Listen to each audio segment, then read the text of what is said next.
Metal Jesus Rocks here, and this week I'm going to cover the game for the original Xbox. It's called Stubbs the Zombie. Now, in most games that involve zombies, you actually are the guy trying to gun them down. In this game, though, it's really fun, and it's kind of unusual in that you get to play as the zombie Stubbs. And he's got a bunch of different attacks, and he's also looking for love. Let's take a look.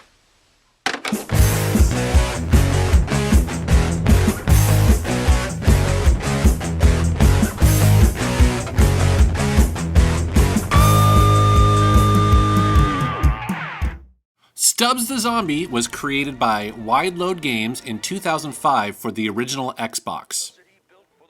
The team of developers that made this game actually got their start working at Bungie, which made Halo. As a matter of fact, this game actually uses the Halo engine.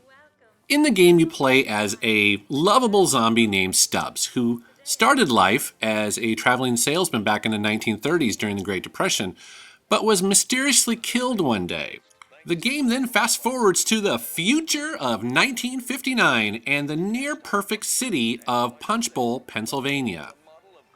Now, Punch Bowl is a pretty special place and kind of unusual. It's a high-tech city of the future built by one of the richest men in the world. Why, someday the entire world will be like Punch Bowl, but for now it stands alone, a beacon of purity and human potential. It's a world filled with hover cars and robot helpers, and it's pretty much crime-free until Stubbs comes out of the ground. Oh my goodness! Get your hands off my weenie! Now, Stubbs is a pretty simple zombie. He only has a couple things that he really needs, and first and foremost is he needs brains. Now, you eat brains in this game to power up your weapons, and I'll talk about those in a second. But the other thing that is motivating Stubbs is a poster that he sees on a wall for a very beautiful woman that he'd love to meet. Typically, the way the game progresses is that you'll start a level, and essentially it's populated with a bunch of civilians and a bunch of military folk that you need to attack, and by doing so, add them to your zombie army, which then marches along with you, affecting more and more people as you hopefully eventually get to the end of a level, which gets you that much closer to solving the mystery of your death and also who that beautiful woman is on the poster. Now, in typical zombie fashion, you are fairly slow, but you're pretty strong and your health regenerates. Thankfully, you have a couple weapons at your disposal. Your first weapon is the ability to twist off your head and roll it down like a bowling ball that'll explode at the end. The next one is your hand that you can pull off and throw at somebody to gain control of their mind. The third one is a gut grenade that allows you to throw and sort of stun people temporarily. And then the other one is toxic fart sauce. It's pretty gross, but pretty cool.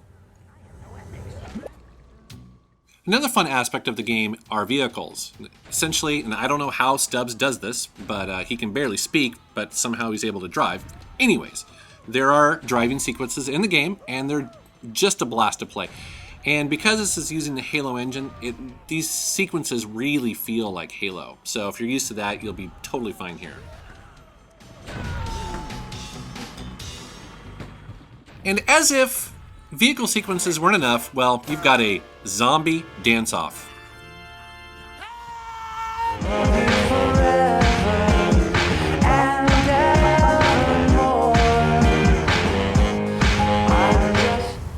Now, in another silly scene, Stubbs has to pee really bad.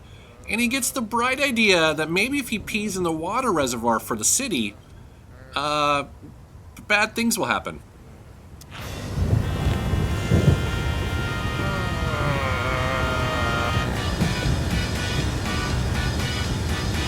Warning.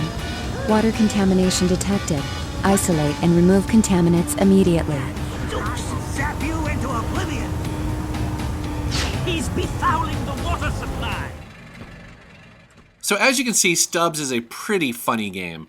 As a matter of fact, one of my favorite scenes is coming up right here. And essentially, Stubbs is trying to rally his zombie troops. He's trying to get them all fired up. The only problem is his vocabulary is a little limited. Brains. Brains. Brains. Brains. Brains. Brains. Brains. Brains. Brains. So I liked Stubbs the Zombie quite a bit, actually, but it was, it wasn't perfect. For instance, it feels like a budget title. Maybe it was designed to be a budget title, but, the single-player game is about 4 to 5 hours long, and even then, it's pretty repetitive. Another knock against the game is that it has a fantastic soundtrack, yet it doesn't use it all the time. For instance, there's long stretches of gameplay where there's no music whatsoever. It just seems odd. However, overall, I really did like the game, and it's a pretty cool game to have in a collection. It seems like it's kind of hard to find and maybe a little bit rare. That could be because it came out at the end of the original Xbox life, and the 360 was coming out at the time. So it's pretty cool to own, and if you're into these kind of games, you should definitely check it out. Alright, well that's my review for Stubbs the Zombie. Now, most original Xbox games, they're not really that valuable. They're usually worth maybe $1, maybe up to $5. But what's cool about Stubbs is that because this game came out at the end of the original Xbox's life cycle, that this game actually is worth anywhere from $20 to $40. So it can be a little hard to find, but I think it's kind of worth it, and it's certainly cool to have if you're a fan of zombie games. I want to thank you for watching my channel. Thanks for subscribing. Take care.